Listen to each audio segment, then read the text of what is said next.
The fewer guns we have in the world, the better it is for mankind. They are as determined as ever. Mr. Chairman, small arms and light weapons are truly weapons of mass destruction. The United Nations conspiring with the majority of its members to do what they've already done to their own citizens. Deny you your firearm freedom. In New York, right here in our own shores, we've got a Trojan horse. They want to set U.S. firearms policy. They want to take the decision away from the U.S. electorate and undermine our Constitution. That's really their ultimate agenda, to bring the United States down from the pinnacle of freedom to simply being another one of these socialist states where the government controls everything. And just who are these gun grabbers? Countries like Japan. We strictly punish and control the possession and the use of small arms by civilians. Britain and Australia. Firearm owners in Australia must also demonstrate a genuine reason for ownership. The Netherlands. It's my firm conviction that the illicit trade cannot be tackled without involving the legal arms trade. And Canada, led by its former Minister of Justice, Alan Rock. Registration is the cornerstone of the entire strategy. Alan Rock is now Canada's voice at the United Nations. His anti-gun agenda is now front and center at the world stage. That's scary. Scary because the United Nations continues to get away with what it does best. It's a stealth operation. Secretly scheming behind closed doors to outlaw your guns. We must not wait until 2006.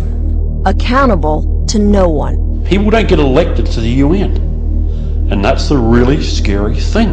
How the hell do you get rid of a UN bureaucrat? These are the biggest human rights violators in the world, and they're trying to tell people in the United States that we shouldn't have certain civil liberties. But the UN is not pushing its agenda alone.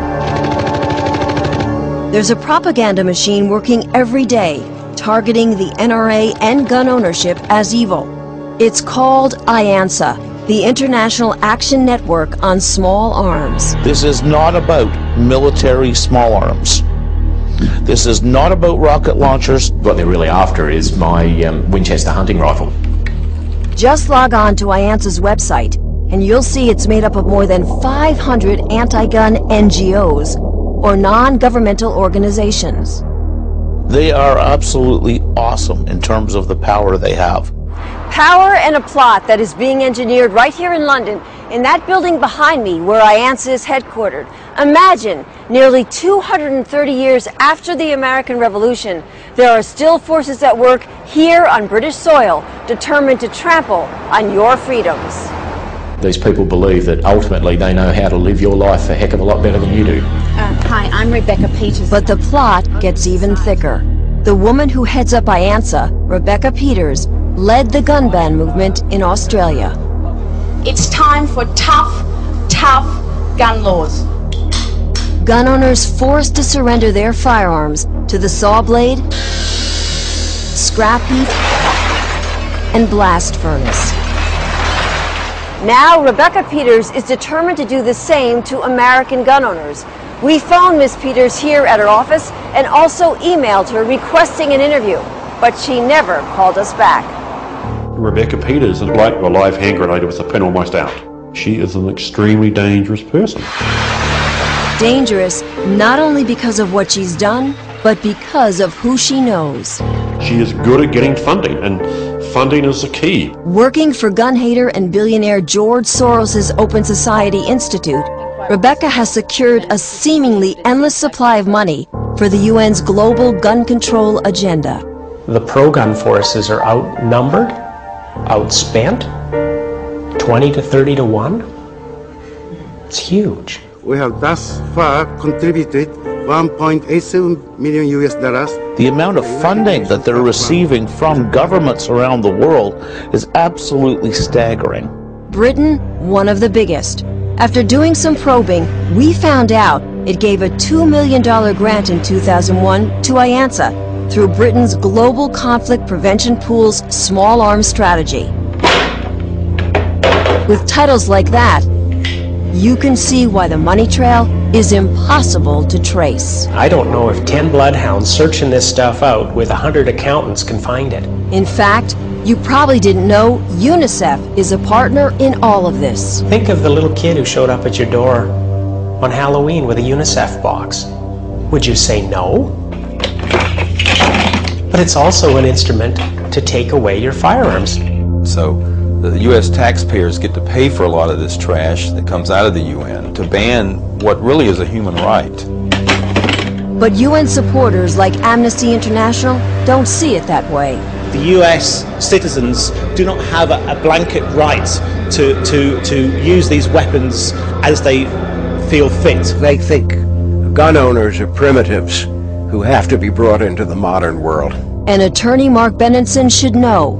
He was the former chairman for the American branch of Amnesty International.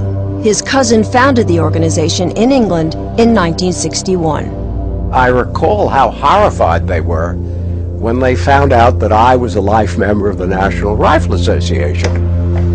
The Brits were paralyzed with dismay, and they didn't know what to do about it.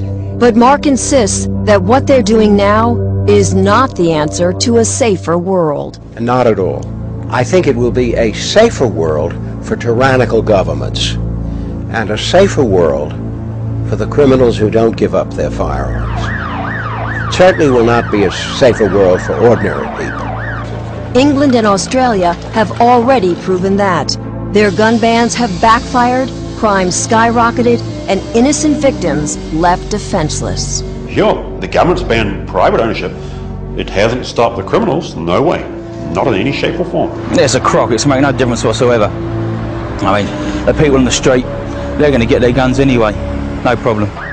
Facts that don't matter, because many countries are already enforcing the UN's agenda. Canada is leading the charge on this beyond any doubt whatsoever.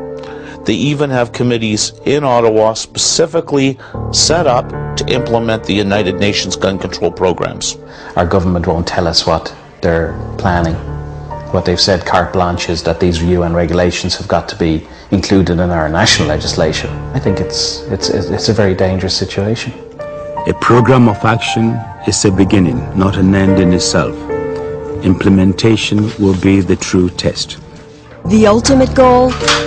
An international treaty that would be binding. Unlike a law, unlike a statute which can be made today and changed tomorrow, an international treaty is forever. If it wasn't for the NRA's presence at the United Nations, everything would have been lost years ago. Make no mistake, this treaty will snuff out the Second Amendment if the anti-gun forces succeed in electing an anti-gun president and an anti-gun Senate. The United Nations is as much a threat to our right to keep and bear arms in this country as is Handgun Control Inc. or George Soros. Their agenda is very dangerous, it is very clear, and it is very sinister. But on that day, when a treaty is ratified, your gun rights, guaranteed by the Constitution, will be gone. This is not an issue only for gun owners. It's an issue for everybody who believes in our Constitution and democratic governance. You need to go to your congressmen and to your senators and tell them that in no uncertain terms the United States government should not back the United Nations programs. They're treading on dangerous ground, and you cannot let your guard down ever. Let there be no doubt. Dictators around the world hate the United States because the United States is free. They're scared of your guns and they're going to come and get them.